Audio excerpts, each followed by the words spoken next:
ខ្មែរយើងមានវប្បធម៌អរិយធម៌ពងខ្ពស់ណាស់ខោលគឺជារបស់ខ្មែរហើយនេះជាការពិតដែលយើងបានរក្សាការពារដោយបេះដូងបើយើងមិនឆ្លាញ់របស់យើងតើឲ្យអ្នកណាឲ្យតម្លៃយើង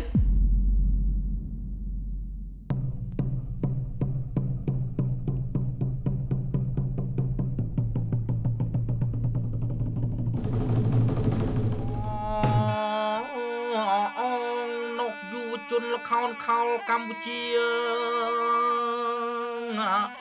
ចំណេញអើយរួមគ្នា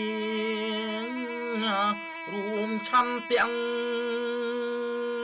មរតកលខោនខោលយើងអភិរក្ស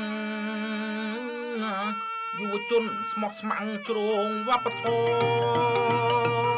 យុវជនល្ខោនខោលកម្ពុជានឹងរៀបចំកម្មវិធីសម្ដែងល្ខោនខោលលើកទី2រួមជាមួយការតាំងពិព័រណ៍ស្នាដៃនិស្សិតសាលាជំនាញទាំង5ក៏មានស្តង់លក់ទំនិញដ៏សម្បូរបែបសរុបជាង60ស្តង់នៅថ្ងៃទី15ខែមករាឆ្នាំ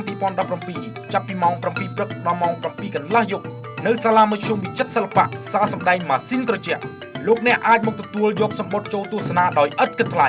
សូមទំនាក់ទំនងតាមទូរស័ព្ទលេខ070 930 970 016 899 606សូមចូលរួមទស្សនាដើម្បីជ្រោមជ្រែងភាពថ្កុំថ្កើងនៃវប្បធម៌យើង